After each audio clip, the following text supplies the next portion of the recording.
Hello, everyone. Today is Tuesday, January the 13th.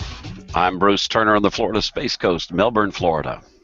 I'm Jeff Sias, still on terra firma in Napa, California. Hey, everyone. I'm Duke Carico, and on this edition of Tech and Coffee's Android Journal, we'll wrap up CES 2015, specifically Android stuff. Hey, all this, our app picks of the week, and more. This is episode 85. Good evening, guys. How we doing? Good evening. You know, I really liked it when I introduced myself. The rocket ship was going up, so from the Florida Space Coast, there it was going. Oh, it's all about timing, is it not? Hey, Jeff, how's the weather in Napa, buddy? You know, today it was like 72. It was absolutely beautiful. Unbelievable. It'll change, of course, but today was very, very nice. I like to hear that. Yeah, man, we're kind of on the border. We've had rain, and they've called for freezing rain and snow for several days now. We haven't had any of that yet, so. But I tell you, it's great. You can go out there and you do a little bike ride. You can do, and it's beautiful. It's great. I don't know. Yeah, it sounds like you're really enjoying Napa. That's for sure. Yep. Hey guys, last week we talked quite a bit about CES and some of the stuff that was there, some of the cooler stuff. But, we really didn't talk about Android-specific stuff that showed up at CES. And tonight I'd like to focus just a little bit more on that. But actually tonight I want to start out with something that's actually a Windows 8 piece of hardware. And that is this Intel's Compute Stick that basically think Chromecast and plug this into an HDMI port on your TV, and it's actually a little computer that can run on your TV. Of course, you're going to need some sort of a wireless mouse and keyboard, or mouse and keyboard to take advantage of it. But I thought this was a pretty cool looking device, and I said Windows. They do make a Linux version of this. The Linux version is going to run about $90. The Windows version will run $150, and this is the Windows 8 one with Bing. And listen, I think this is a pretty cool little device. And Jeff, what do you think, man? Well, this field is really getting crowded, isn't it? I mean, there's the Chromecast, there's the Roku stick, there is the Fire Stick, and now this, and we've had Android sticks for a while, right? So, I don't know. I don't know if I would want Windows 8 on that little thing right there. I mean, obviously, it's just if you're just using it for media consumption, then. You might want to get the Linux version and put XBMC on it and kind of go that route, instead of getting a Raspberry Pi or something like that. It looks like it's all encased, and so I like the idea. I think it is a very crowded field, though. Okay, well, when I saw this, I thought, how would I use this? And I thought, like Bruce, Bruce in your industry, you guys, you go to these seminars and all. And what better way to run a PowerPoint presentation of specifically what you're doing? Just whip this thing out, plug it into a TV. What do you think, man? Yeah, I think it has some possibilities. And you know me, I'm always kind of a sense of humor type guy. But here, once again, Microsoft seems to be a little late to the party again, because I agree with Jeff. This is a very, very crowded field.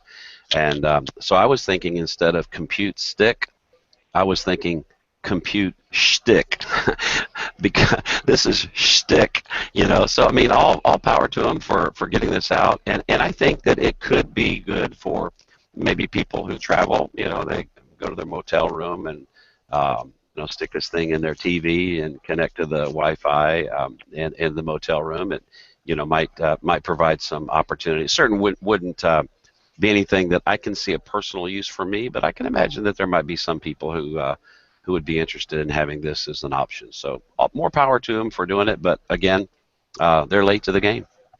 Yeah, the one cool thing about this thing, it does allow for that micro SD card, so you can have almost like 128 gigs of memory in it. I mean, not memory, but storage. So that's kind of cool if you want to load it up with some stuff. But Yeah. yeah, I don't. It seems rather big to stick into HDMI port and and kind of have it hang there and stay in there. It might be a little clunky for that. I don't know. If you have HDMI ports that go underneath this way, I think it might just even fall out. If you have this way, I don't know what the hopefully it'd stay in there. Mhm. But it looks pretty big, doesn't it? Unless they Yes, don't small.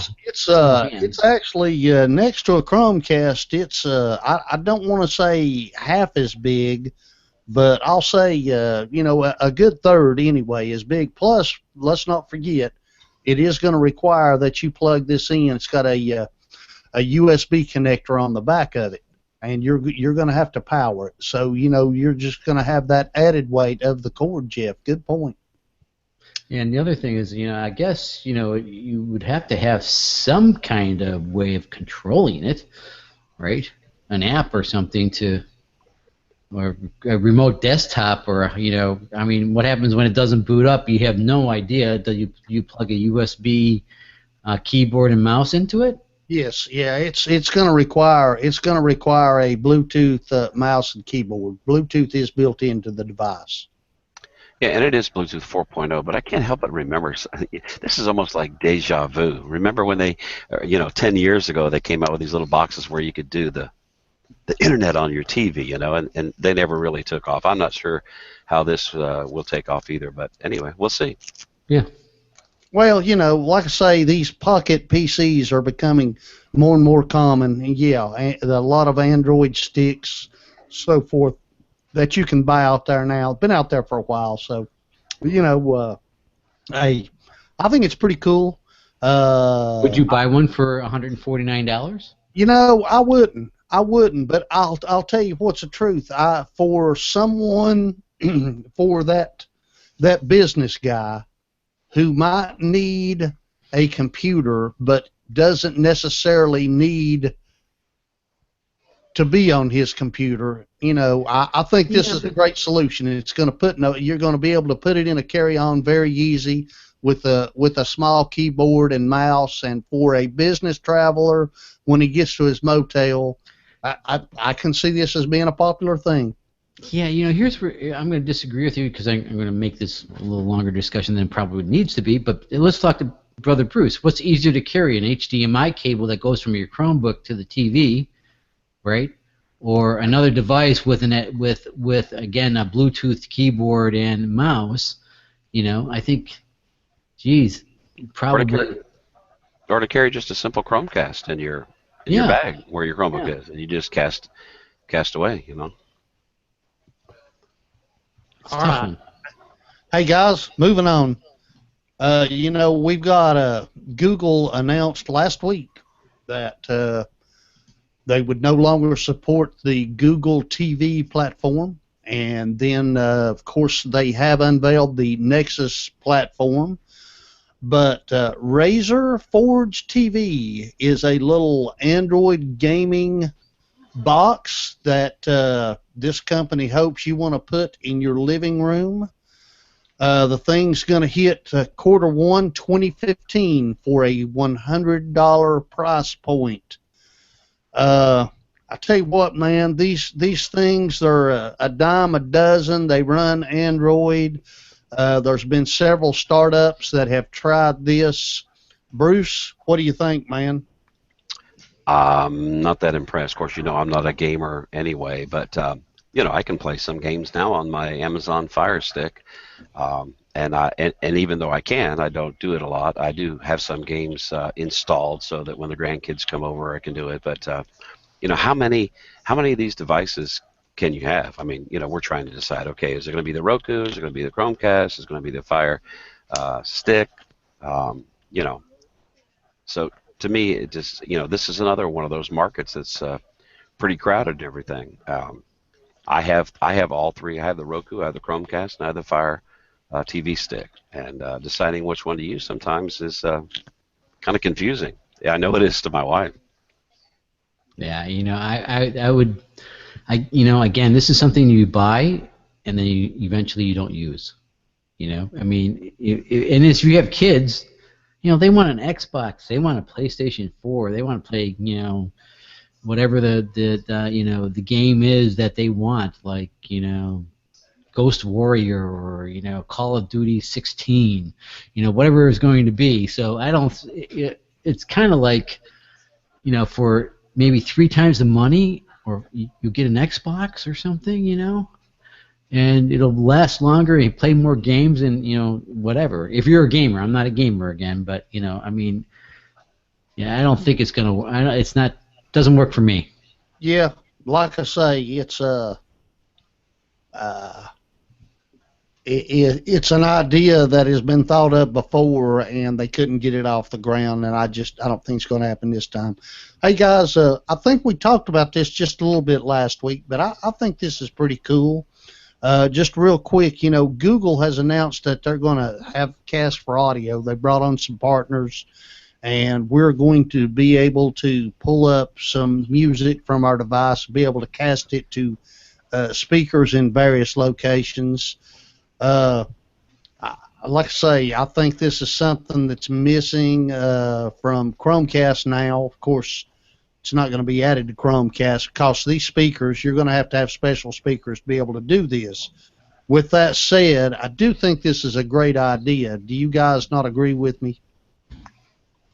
Red Bruce, you go first. I think it's a great idea. I look forward, more than a lot of the tech that they're trying to get us to buy, whether it's wearable or whatever. This interests me a lot more. And my sister used to work for Bose. I'm sure there's going to be a lot of players in the market, but it would be great to have a really good quality speaker for doing music. I assume there's going to be some that'll be battery powered as well, so that you could take it to the beach or other places. So I think it's great. I'm looking forward to seeing some of the offerings that are going to come out. So how many people? Well, there's only the 3 of us in the room. So did anyone get the invite for the Amazon Echo? Yeah. I did not. Yeah. So it's right now it's priced at $99 if you buy it within the next week or whatever, right? And if I knew that Echo supported this Google Cast for music, I would buy it, because I definitely use my Google Play Music all the time, and I constantly kind of stream it from my tablet to a Bluetooth speaker. It would be very cool to cast this out. And from what I understand, the Amazon Echo has a good sound quality, supposedly. So for $99, I think that would be a wonderful little thing to get. But I only have 2 days to make a decision. Yeah, I don't think it'll happen. I think that they're Amazon's wanting to keep you within the Amazon ecosystem, and Google's wanting to do that. I just don't see them combining them. Hmm? Yeah. Okay. Hey man, moving on. The LG Flex 2. This thing runs Android 5.0 Lollipop, comes with a 5.5-inch 1080p screen, a Snapdragon 810 processor, 64-bit octa-core CPU, 13-megapixel rear camera, 2.1 front, comes in 16 and 32 gigabyte storage configurations, and 2 gigabytes of RAM. This Flex was, this was nothing new, but this is the revised version of it. A very well-spec'd device. Jeff, do you need a phone that bends? I don't need a phone that bends. No, and I don't know why you'd want a phone that bends. Unless it's because I've never broken a phone. I've never had it break or anything. I always buy a case for them. So no, I don't need a phone that bends. I can't see, the reason why I want a phone that bends. I can't even fathom why. I'm not going to put it like this to my. I'm not trying to try to do an Oculus thing. You know, why would you want a phone that bends? It's not going to fit in my hand any better. You know? Yeah, don't get me wrong. I think it's cool, but at this point, I think it's more gimmick. Bruce, jump in here, man.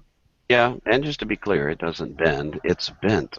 Hence my 2 words last week: get bent. I don't see any need for this. I can, you've seen these commercials about these special hybrid Depends undergarments, and how they fit you, and there's no panty lines or whatever. I can just see all kind of commercials about the LG. LG fits in your designer jean pocket, and it just, no lines. It's just, give me a break. Yeah, but then you butt dial a lot more. Yeah, that's true. Or maybe you butt dial less. Well, I think it'd be more because you have more contact to your skin. Well, it depends on the cup of your butt, right? Yeah. Well, okay. I got a small butt. I'd be dialing all the time.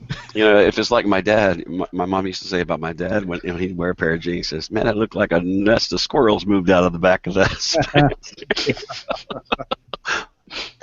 So I'm gonna move on here. But that, yeah, I would say it's a gimmick, and anything that's built as a gimmick is gonna die as a gimmick, right? And it's just not gonna do well. All right. Moving on, and I will have to say, I really expected to hear more wearable news coming out of CES. Didn't hear a whole lot of wearable news. But one thing that we did hear is that BlackBerry Messenger is coming to Android Wear devices. They were on hand to demonstrate that it will run on the Android Wear platform. Who cares? I mean, I'm sorry, BlackBerry, but who the heck cares? You know what is funny is that the biggest boy on the block doesn't even attend the show. Apple doesn't even go to CES. And their wearables, their iWatch is just. I think their apps are already out for worth $1 billion on the developers for developing apps on the iWatch. I mean, it is just nuts, and they're going to crush the competition without even doing anything. No real market. It's just crazy marketing. I hear you. All right, man, Bruce. Unless you got something to add, I'm moving on. BBM, it's a thing whose time has come. Well, they did bring back the Square phone, right? True, with the keyboard, yeah. The keyboard, and then didn't some auto manufacturer say they want to integrate the BlackBerry into their cars? Yes, the Edsel. Mm-hmm. The Edsel. Uh-huh. The Miata Edsel. Hey, speaking of that, if nothing else, CES kind of told me that Android is everywhere because it was, and if you notice the car demos, most of the car demos that were there were running some form of Android, and also they were using Android Wear to control a lot of this. Yeah. And the Android Auto was definitely present at CES 2015. So I think this is pretty cool, man. The connected car is definitely coming, and Android looks like it's going to be a part of it. Absolutely. Yeah. And what's happening is, I know with Tesla, when you buy a new Tesla, you get to pick the operating system you want it to run, to be on the console, if you want it to have it be an iOS or Android. You don't hear anything else. It's kind of weird. It's almost like an option. Yeah. It's do you think let me ask this question here. This is kind of off the cuff, but you've got your iOS fanboys and you've got your Android fanboys. Do you think it's going to come down to, I'm not going to buy a Ford because they don't run Apple, or vice versa? No, I don't. because when I had my F-150, my Ford, I loved the Sync product that was in it. It worked really, really well. And Sync was part of Microsoft. It's Microsoft, yeah. But go ahead, Bruce. Yeah, they did launch a new version of Sync is coming out. I'm in a Ford Focus as a rental this week, and now that I've gotten used to how to sync up my phone, it works really well. I stream Pandora, Spotify, whatever I want through the system, and it works quite well. Taking phone calls, making phone calls. So. Okay. We saw a lot of other pretty cool devices. Bluetooth headset that would measure your pulse. I thought was pretty cool. There were a lot of stuff that would work across Android and iOS. Hearing aids. Some pretty cool stuff that was out there when it came to hardware. I do wonder if we'll see these things as actual products in 2015. We'll just have to wait and see there. But some pretty cool stuff. One of the cooler things that I saw that I didn't think really got a lot of the press that it deserved was the Asus ZenFone 2. And this thing, if you look at it spec-wise, first of all, it's aluminum. It's got the brushed metal finish. For our audio listeners, think the HTC kind of back, the brushed aluminum is really what this looks like. Or the LG G3. I think the phone itself favors the LG G3 quite a bit. But this thing, just real quick, going to tell you just a little bit about it. First of all, it's 3.9 millimeters at the edges. It's a nice looking phone. It's 5.5-inch full HD IPS display, 403 pixels per inch. The display has a 3.3 millimeter bezel. And listen, man, this thing, it's a nice looking phone. 64 gigabyte super quad core Intel Atom processor, 4 gigs of RAM. Here's what I think would really catch anyone's attention over this device. $200, guys. Yep, I agree. Go ahead, Bruce. Talk to me about this. I watched live the Asus presentation when they did their press conference and everything. In fact, it was really neat. The gentleman he held it when he held up the phone. And he had two babes, booth babes on either side holding up phones, and he would look to this side. He'd say, "Thank you," and he'd smile. Then he'd go this way, "Thank you," and he'd smile, and then he'd turn over this way to the cameraman over this way, "Thank you," and he'd smile. And I got a real kick out of watching him. He did that with each one of the products.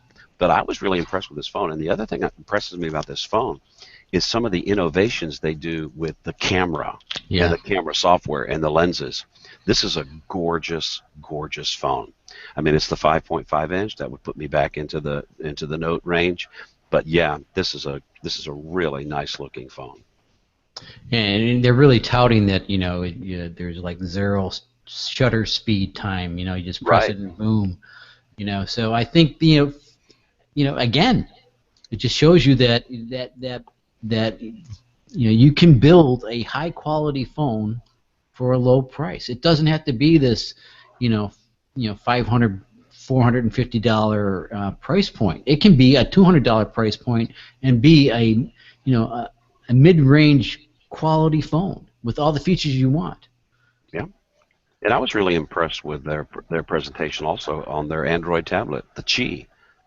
Again, really great product with some innovative ideas. They have 3 different sizes, and they're really trying to compete, with the Surface and so forth. So I was pretty impressed with Asus in their presentation.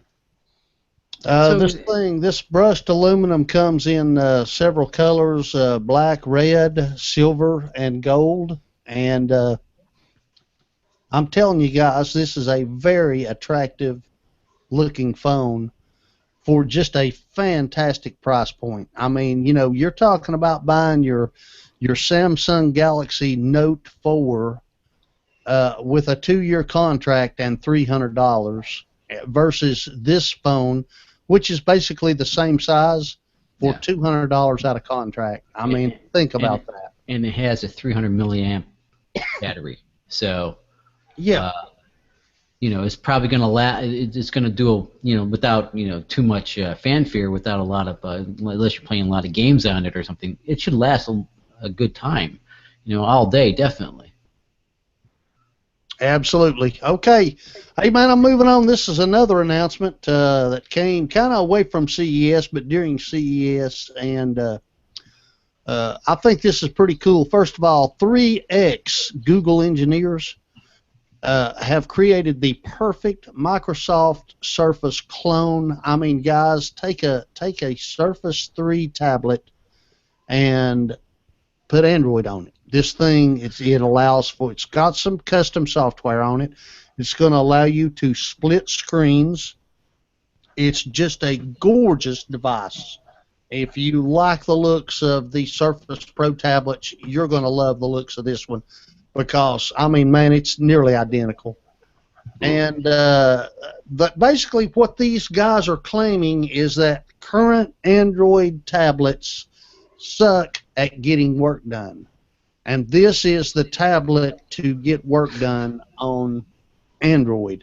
Now, the problem that I have with this is I don't think making a tablet with a kickstand and a magnetic keyboard is going to suddenly make this tablet a workhorse. I'm wondering what kind of software is going to be specific to Enterprise to make this thing get work done. Bruce, what do you think, man? Well, it's interesting. When I had my Note 2, I put some more enterprise type stuff on it. Like I had some Citrix products.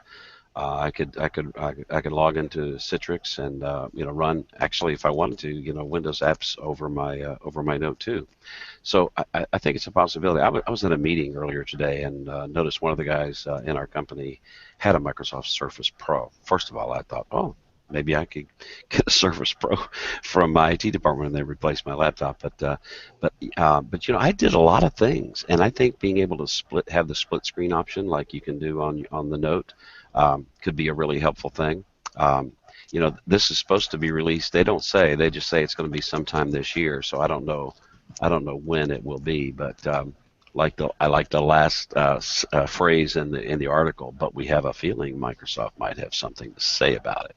So who knows how soon they'll be able to get this to market. And something else that you have said, Duke, and I agree, this doesn't lend itself well to a lap situation. So if you're in an airport, you're going to need a nice, flat, firm surface to be able to operate this thing, unlike my Chromebook, which I can sit on my lap in the airport and just go to town. Yeah, this thing's going to be, if you get the 64 gigabyte version, $450. And as you guys know, I'm considering a new tablet since my Nexus 7 died. And, I look at the Nexus 9, and I think they just, it's overpriced. I did notice that Amazon has knocked $50 off of it this week. But this thing, this Remax tablet that they're called, or Remix, excuse me, is it's $450. And, that's Nexus 9 range. But that's the only compelling thing about it, really, is the price point. It's not, if you're in the market for a Surface Pro, you need it for a specific thing, right? Having Android is not going to be the answer for you.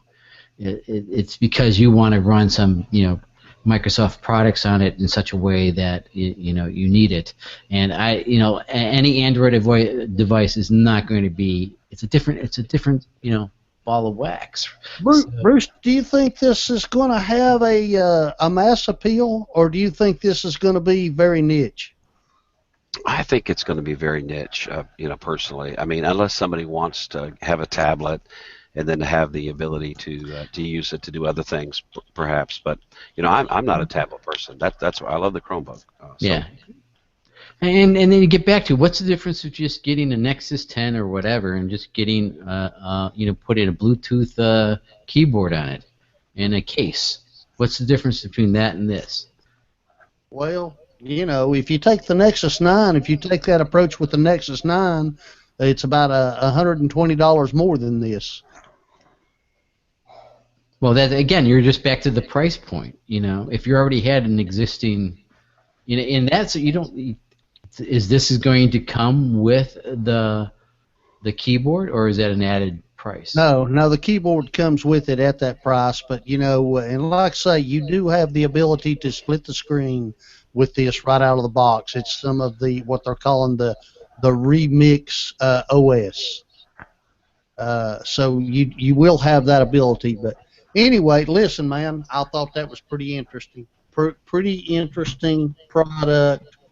We will have to wait and see how it does, but what about the downside would be if these guys, you bought the product and then the company never made it, and then you're stuck into this kind of forked operating system that's never going to be supported and will be stagnant. Well, and it's going to debut with 444. It's not even going to debut with Lollipop. So yeah, I mean there's one strike against it in my book. Of course, a lot of your Android users like to tinker. That's really why they prefer Android over iOS. So I'm sure there's going to be, you root it, there's going to be some ROM options out there. But yeah, you'd have to go back to stock or some other form of Android operating system, right? And hopefully it still, performs the same way. Anyways, that's my other point. I'll be quiet now. My dog's walking in. He's telling me to shut up. Well, I just want to say, guys, that Brad Ass has thrown a tweet out here. He says, "I'm watching Android Journal episode 85 at A Duke C. Cheers, Brad." Very cool, man. Thank you, Brad. Appreciate it. Absolutely. Okay, guys, let's move on. Let me get this out of the way, and we'll move into our app segment. First of all, hey man, Twitter and Facebook, we are at Tech and Coffee 1. We'd love to have you follow us. YouTube, we are Tech and Coffee. Our favorite social network is Google+, and you can find us by searching Tech and Coffee. Look for that gorgeous TNC logo. You can also catch this podcast and others on Stitcher Radio and iTunes. Hey guys, on Twitter, when we're live, throw us the hashtag and coffee. We'll read your questions and comments live on air. Hey, questions, comments, and snide remarks, send them to aj@techandcoffee.info, guys. We appreciate it. So, guys, before we get into our app segment, I just want to comment here really, really quick. I got some feedback this week from a guy. Let's see if I can get to the Google Plus page here really, really quick, and I'll read his comment.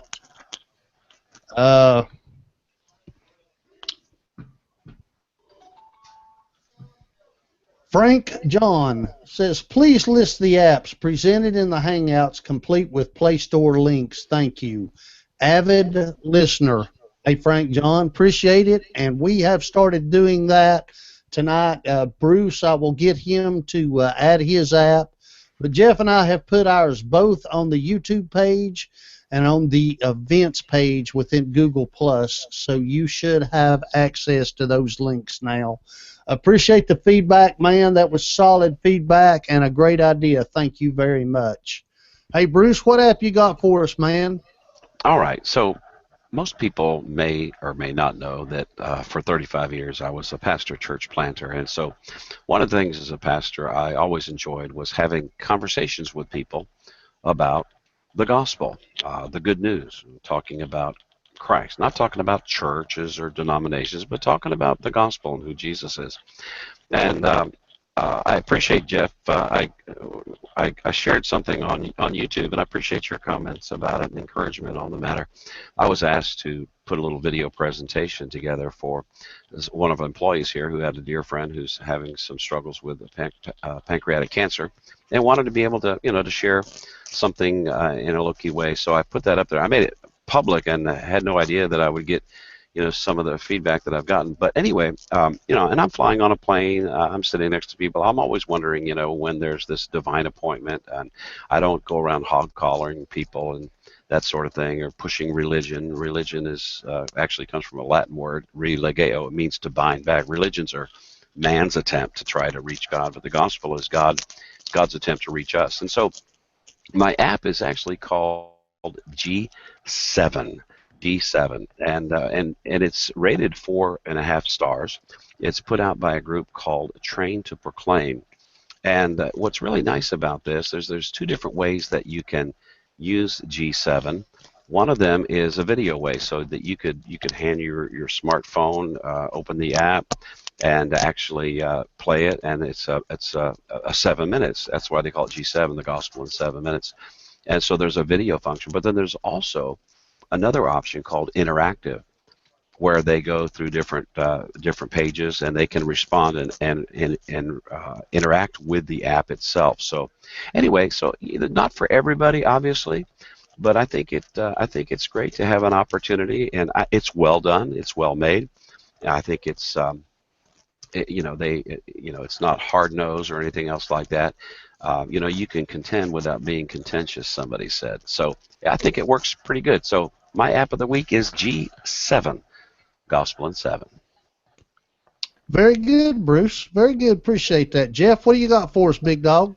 Well, it kind of dovetails. It's kind of like an update from something I've been using a lot, and that is the Amazon Fire Stick TV dongle, whatever you want to call it. And we were talking earlier about the Microsoft Stick, and I have a Chromecast, and I have not used my Chromecast since I got the Amazon Stick. And since I side-loaded XBMC on it, it's pretty much been my go-to kind of TV entertainment environment. And I don't know if anyone watched the Golden Globes or anything like that, but Amazon is getting into the same thing that Netflix is doing. They're coming out with their own series, and now they're going to have another series that's done by Woody Allen. Woody Allen signed on to do a series for it. So this, my thing is, it's only $39 now. I got it for $19 at Amazon, and then I went ahead and I loaded up. Let me try to see if I can fire this up really quick. I loaded up their app called Fire TV. Let's see, get rid of that and go over here. And lo and behold, it's this right here. I don't know if it's going to come up pretty quick. But what it does is it is a remote control for your Fire Stick. And hopefully it's going to find my Fire TV. It looks like it should be looking for it. All right. So basically, all it does is it allows for, first of all, voice searching for videos, and then you use this, you tap and you move on here, and you can control your Fire Stick that way. And also, crazily enough, it works on XBMC, so I can control my XBMC using this as well. And then it has the playback features. Once you play something, you want to search, or if you want to go back and let's see if I can get this back here. Go back this way. Once you're playing a video, it has the actual controls of going forward, backwards, pausing, and all that. So a cute little, quick little app for the Amazon Fire Stick. I have not. And once you buy a new TV, which we had the Napa earthquake, and we did some stuff. We ended up upgrading our TV. Had all the smart apps for Netflix and everything on it. So, do I use the Chromecast, the Chromecast anymore? No, I use the Fire Stick, and everything streams really, really well. No buffering for me. That's my little update. very good reviews on the Fire Stick, and you know, if you look at it spec-wise, it's a hoss compared to the Chromecast. So Definitely. yeah, if there's buffering issues, it's probably in your router. You know what I'm saying? Yeah, exactly. Okay, guys, my app is called Every Post. And what is it? Well, it's a pretty cool app to post to many social networks. This is a free app. They do have a paid service, but I think you'd have to really be some sort of a social media guru to need it. If you'll look up here across the top, there's a lot of gray buttons. So before you post, you can select. There's my Facebook account. This would be my personal Facebook account. There's the Tech and Coffee's Facebook account. There's the Twitter account. Here's my Pinterest, Tumblr blog, LinkedIn, Google Plus. I will talk about that here just in a second. And there's some other stuff. Dropbox. You can send it to email. You can compose your tweet. If you'll notice when I go to compose, I can also attach a photo or, by the way, a video. You can do files with this thing other than just pictures. Of course, it's got the @ for replies, the # for hashes. You can schedule these. If you don't want to send them out right away, you can schedule them. Now, I've tested this, and it really works great. This group has done a great job with a solution to posting to one or several social networks at the same time. However, Google Plus integration is a big fail. First of all, for it to work at all, you have to turn off two-step authentication.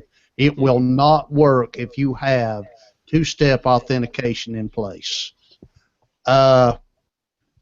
If you turn it off, it works just fine because I tested it with two-step off, and then I turned it back on and it quit working. So that's the problem. And you know what? I don't want to say this is every post's fault. Google has not provided a good API to be able to do this. And this is a problem when it comes to posting to the Google Plus social network. But a very, very cool app, and it's got some other settings in it real quick. I'm just going to go over here. Here's my settings out of the menu. And by the way, if I wanted to see the posts that I've made from this thing, it keeps a record of them. Of course, I can delete them also. But you can see your post, and then if you want to tweak settings in here, for example, like the Tech and Coffee page, if I wanted to change something about that, or add another page to it, I could. So yeah, there's where I've set up the Tech and Coffee Facebook page. Hey guys, this is a pretty cool app. I've got to say, if you're looking for a way from your phone to post to several different places, this is pretty cool. Pretty cool app. Now, Doug Clement has asked, is every post a replacement for you instead of Quick Social? And the answer here, Doug, is no. It's not a replacement. It's a Quick Social. Doug, you know me, and you know that I am very active on Google Plus. And because every post currently doesn't post easily to Google Plus, I'm going to continue using Quick Social. But let me tell you something. Every post does a lot of things that Quick Social doesn't. For example, Pinterest, LinkedIn, others, email. If you want to send something to someone's email, there is a lot of options that every post includes that Quick Social doesn't. So just want to point out that difference. But quick, I'm sorry, Every Post is just a great, great app. And guys, I just like I say, if you want to post to several different places one time, check out Every Post. Thank you. Great Looks option. good. Yeah. So, guys, before we call this one a done deal, you guys got anything to talk about CES that we didn't cover tonight? Not me. I just want to say, if anybody wonders where I'm at work. I'm at the home office for Christian Care Ministry. If you want to know anything about us, it's mychristiancare.org is the website. And I just finished hosting a 2,000 participant town hall conference. So if you see people walking around behind me, that's because they're all working here. So your town hall conference, was it a telecommuting conference, or was it a? It was a teleconference. We used a service. In fact, we tried a different service this time. Last service we used, it was about $5,000 to do what we did. This one's about half that price. I've convinced them, though, that we want to try next month doing a Hangout on Air. We have a Google Plus page, and looking at doing a Hangout on Air live and using the Q&A app, just like you're doing here, to take questions and so forth. So. I was always wondering how, in that instance, when you have a product, how you can compete in several different ways using Google products, that's it's got to be interesting how that happens, right? The service we use tonight is called CFL Conferencing.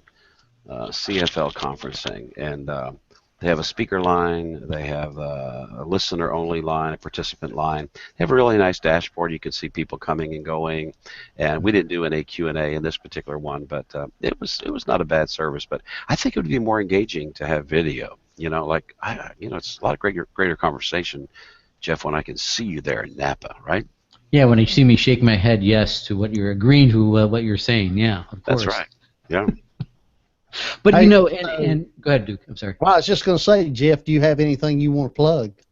Oh, I haven't. No, actually, I don't want to have anything I want to plug. I'm plugging along as best I can. So, no plugs for me yet. Although I'm getting some ball spots, so I might need some.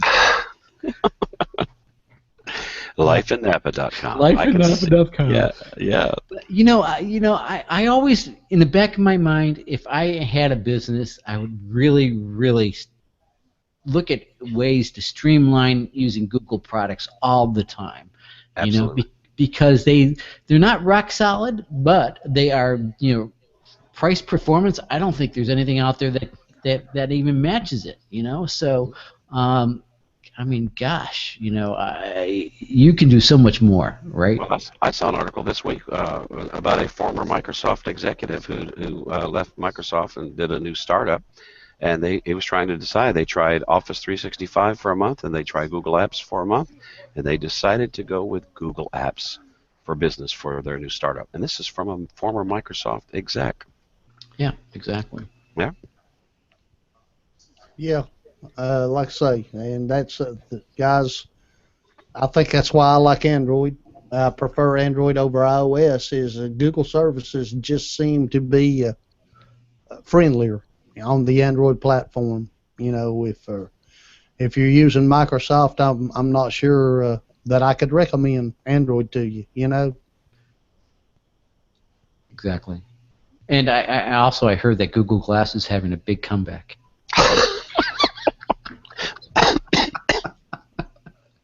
I'll tell you what, I think Google Glass's biggest problem is you haven't become a Google Glass Explorer yet. And if you'll go ahead and drop that $1,500 to get it, maybe you might save Google Glass.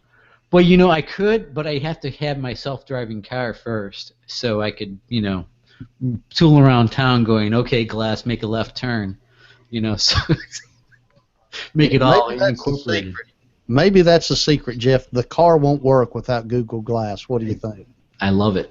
Was that a Freudian slip? I mean, he's on the California and he says Google Glass make a left turn rather than make a right. NASCAR, buddy. Okay, yeah, right. There you go.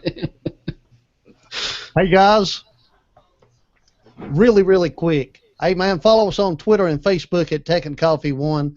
YouTube, we're at Tech and Coffee. Hey, our favorite social network, Google Plus. Search for Tech and Coffee. Look for that TNC logo. Catch our podcast on Stitcher Radio and iTunes. And hey man, if you're on Twitter and you want to communicate with us, use the hash Tech and Coffee. We read our tweets daily, and we'd love to hear from you. Hey, always questions, comments, and snide remarks. AJ at techandcoffee.info. We look forward to hearing from you. Guys, you all have a great week. We will see you in 7. Peace out, everyone.